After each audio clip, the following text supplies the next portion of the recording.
Hey there. So in this quick video, we're going to be talking about the typical forms that you would find in a seller template.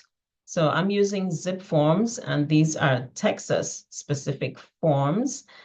These are not all encompassing. They don't have everything that you would see in all situations. So with my disclosures out, let's get started.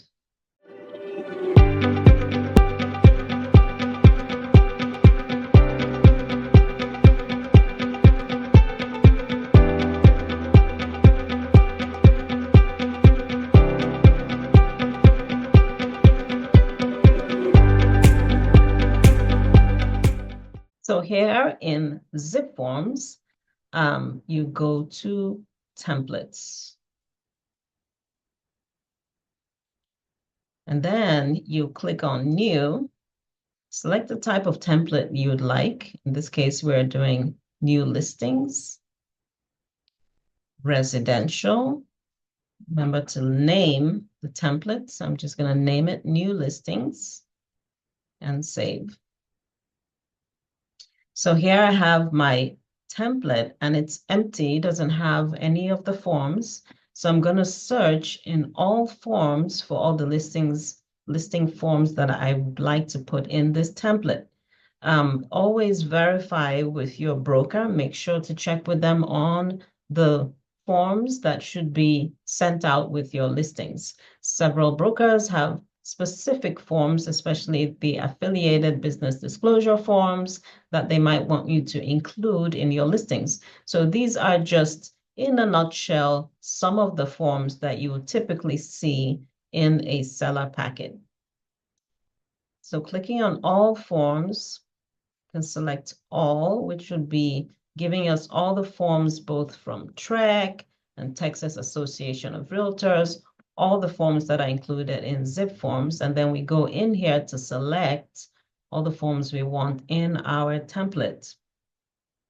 So the first form I'm going to be looking for is the listing agreement.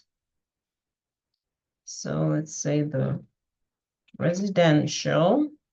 The great thing about the forms here is as you type, it pulls up suggestions based on what you're typing. So here I'm looking for the residential listing agreement. When you hover over it, it shows you the form in detail. So this is the residential real estate listing agreement, exclusive right to sell. That's the one I want.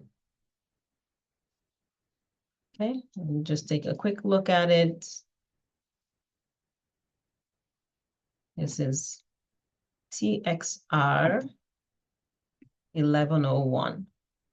Keep in mind that the listing agreements do change, but they are typically updated with the new forms. The zip forms usually would update to the current and most accurate or most recent form. So, but keep in mind that they do change. And so make sure that you're selecting the most current forms as needed. We also would see an IABS, information about brokerage service form, typically in a listing packet. And they have one for buyer, they have one for seller. So we're selecting the one that says seller or landlord.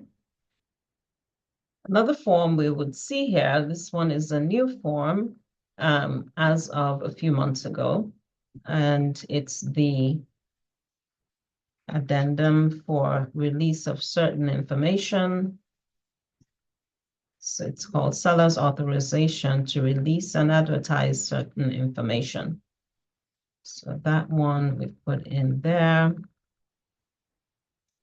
We also have what we call the lead paint form, and this is only applicable for properties that are built before 1978. Addendum for seller's disclosure of information on lead paint.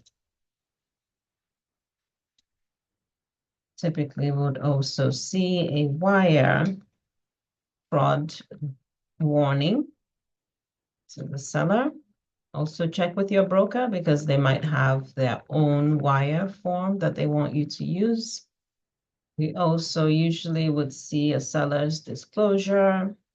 Now, this is for any properties that's single family. Seller's disclosure typically does not apply to multifamily homes, and there are different ones. So there's this seller's disclosure notice.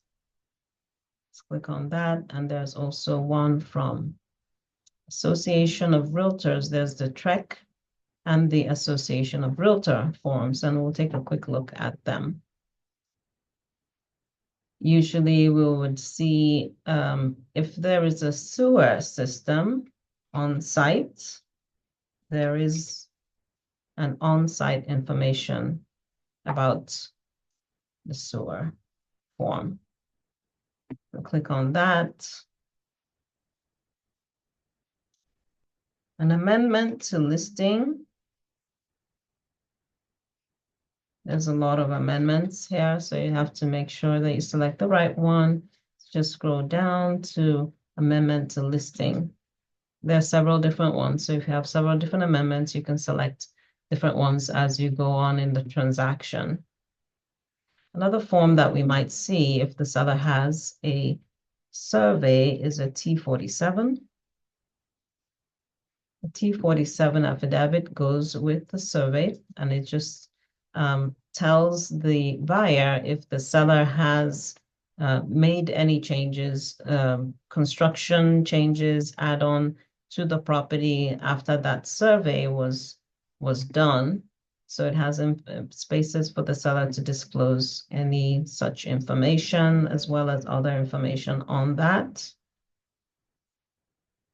Another form that you might see in here is a seller's net sheet.